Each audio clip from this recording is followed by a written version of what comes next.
Important part of the business is doing graphics in R. In simple words, plots. There are two major styles in R. One is using plots sitting in basic or graphics, and another one is coming with a ggplot2 package.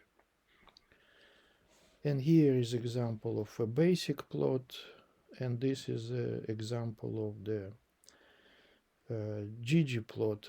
And you always feel difference in styles whenever you see these plots. We will focus only on a plot function itself. It can do a scatter plot, it can do a line plot, or line and a scatter, or several plots. And there are very many options which you can find and use. You can type in your R console $plot and you will see it yourself. Out of those, you have to know what's sitting in default of the plot. The whole construction is such that you have to indicate what is your x and y coordinate. It is a 2D plot after all. Then what's the type, a point or something else. Then you either define limits for x-axis or y, or don't do it, then it will be auto scale. You can log transform data or not. Main stands for a title. xlab, ylab for signs for x and y coordinates, and so on, so on. There are lots of it. If you select in a type of the dot, you can always say pch and call the number, so they're all numbered from 0 to 25. Dot size is cex. Again, it is 1, 2, 3, 4, 5. Dot color, actually it can be by number, but also by name or hexadecimal or something. Line type is LTY, so literally short from line type, and line width logically LVD. And again, you give numbers. 1 is solid line, 2 is a broken line, and so on. And line width is also 1, 2, 3. When you will practice, you will see that there is a problem that you cannot overlay two plots on one another at standard conditions. And you can also cannot put two lines on one plot, so it needs some special tricks. The easiest one is use a function lines, which can project another line and another line on the same existing plot. If you need points, you can add points to your plot, and then if you want a text, you simply type text, position of the text, and what is the text. Let's check this simple script where we do not use any special libraries. All is basic, and we define time, and we define some effect of a time. Let's do it. Run. So we have a time, we have effect, and then we say okay, let's plot time and effect, and then here we are. So default is a dot plot. If you want line, you have to specify for both. Yeah. At the same time, you can also say what's the title. Here title is missing. it's up to you. You can say also the color of the line and dots will be red, and line width will be 2, and line type will be 2 as well, meaning broken line. So here we are, all nice and clear. But suppose you have another effect, number 2, which is somewhat random numbers in limits of first effect, so in the same more or less highs and lows. And if we say plot me time and effect 2, and color will be blue,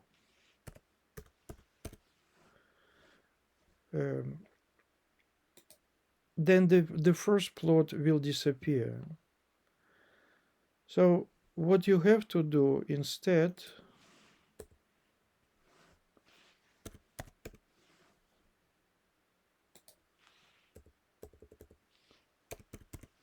let's restore it. You still run the first plot, and then you say parameter new is true, and then say do another plot. Nice. You have 2 figures, 2 lines, 2 sets of data in one plot. But you see what happened to the Y scale. It's not the same for data in effect 1 and effect 2, and therefore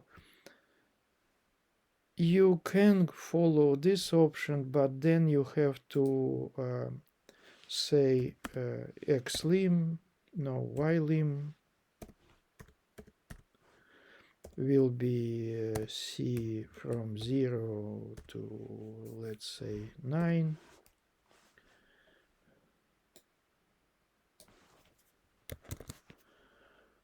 And here again ylim will be from 0 to 9. So you have to be very strict with the scale, but and then you still see that you mess up with the abbreviations over here, that you have to say ylab is effect,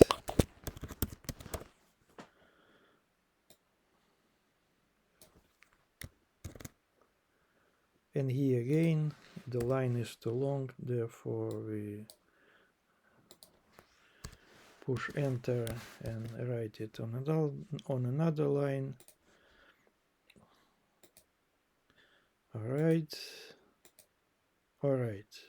now everything is nice, but you see that it costs you quite an effort to put them in the same scale and with the same labels. Alternatively,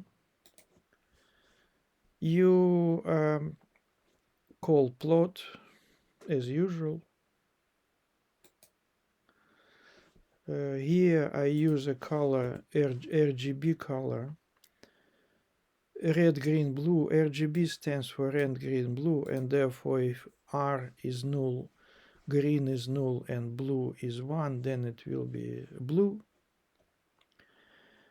No xlab.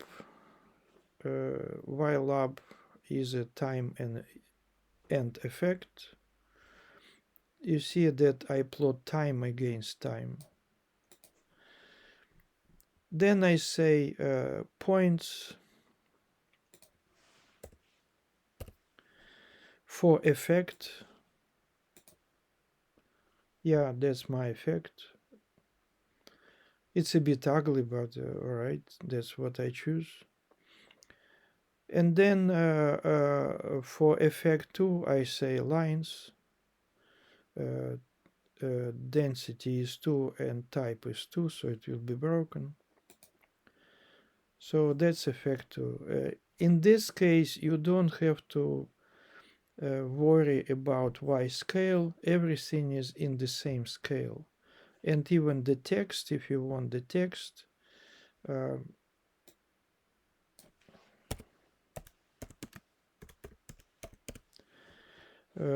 the position 4, 5, it will come here. You can say 6.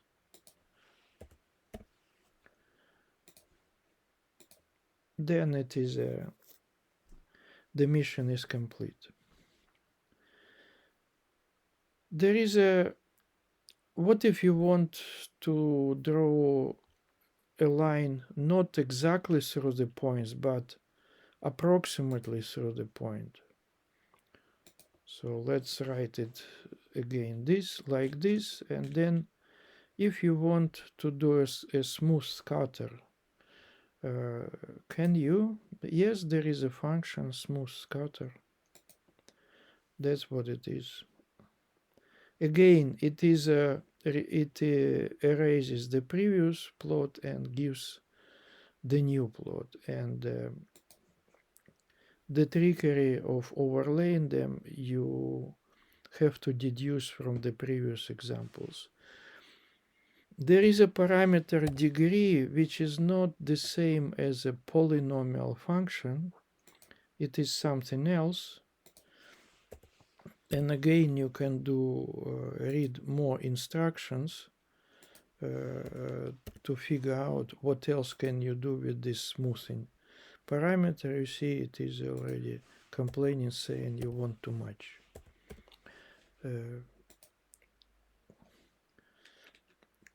So the next question would be, can I draw the line through the points? The answer is yes. But in R you have to run regression model. It is not difficult. There is a standard function LM. It's a linear model, linear regression model. You say, let's say, how you describe effect through time by least squares methods was the best fit of the line through these points. And then if you ask for fit, what is in the fit?